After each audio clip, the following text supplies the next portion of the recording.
Kehidupan para selebriti seolah terus dihantui narkoba. 1 Agustus lalu, aktor muda Eza Gionino digerebek pihak Satuan Narkoba Polres Jakarta Selatan di kediamannya di kawasan Cibubur, Jakarta Timur.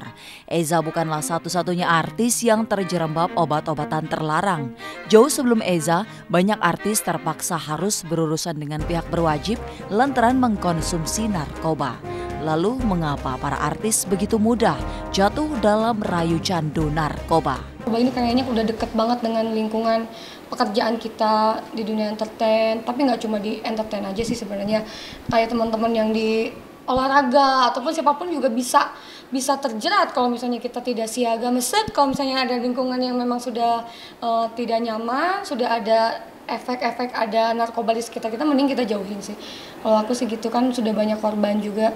Kita punya negara ini kan bandarnya kan yang top of the topnya belum sampai benar-benar terbantai dengan atau terhabisi sampai habis ya kan. Sebenarnya kalau misalnya nama-nama artis tuh kemudian ditangkap dan kemudian untuk kenapa nggak bandarnya yang top paling top ya kan. Ibaratnya gitu loh, kalau memang mau nangkap artis, mereka adalah pemakai, mereka adalah korban ya kan. Mereka korban dari bandar ini, harusnya yang ditangkap ya bandarnya aja dong, jangan artis-artis. Kalau artisnya kan korban, kecuali kalau artisnya bandarnya ya beda lagi ceritanya gitu ya.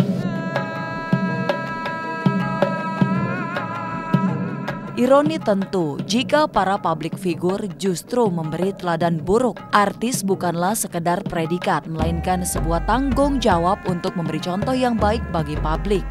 Kita semua harus hati-hati ya, karena manusia tuh gak pernah luput dari namanya kesalahan, khilaf. Tapi ya mudah-mudahan kita semua bisa menjaga diri dengan baik, tahu mana yang benar, mana yang enggak, bisa memilah yang boleh dan tidak gitu. Menjaga nama artis itu nggak gampang, karena memang kita punya beban bahwa kita punya nama besar, maka kita harus menjadi contoh yang baik untuk masyarakat. Itu yang paling utama gitu. Orang mungkin ada banyak alasan memakai narkotik, obat-obatan berbahaya gitu, karena ada hal-hal yang di luar nalarnya dia. Misalnya dia tahu bahwa itu akan merusak kesehatan, tapi karena alasan saya galau terus, saya pengen happy dan segala macam. Itu mungkin mereka mencari efek-efek yang mungkin tidak didapat di dunia nyata, tapi kan itu hanya sementara gitu. Itu hanya dunia khayal gitu loh. Jadi itu malah jadi kayak ngerusak. Mungkin kalau Janet sih lebih belajar lagi bahwa itu bukan hal yang positif buat Janet, bukan bukan jalan untuk menyelesaikan masalah gitu. Jadi kalau misalnya Janet ada masalah sih, biar nggak sampai terjerumus karena pergaulan, lingkungan dan segala macam sih, aku lebih waspada aja. Lantas apa yang harus dilakukan agar para artis bisa hidup sehat dan terhindar dari pengaruh buruk narkoba?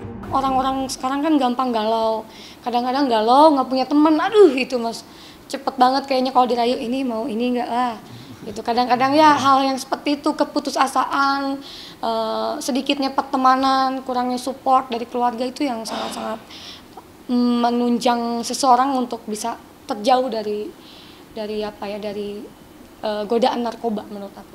Saya lebih setuju direhab karena memang kalau di penjara bukan memecahkan masalah ya, karena justru kalau di penjara belum tentu mereka sembuh, malah mungkin di situ banyak, katanya yang saya dengar bahwa di penjara itu banyak penjualan narkoba di sana, di dalam sana sendiri. Jadi saya pikir lebih setuju direhab karena itu akan apalagi direhab dan ada psikolog. Jadi benar-benar dibenerin mentalnya dan juga kebiasaannya. Ibunda Eza Gionino akhirnya bicara, lihat videonya di Jumike.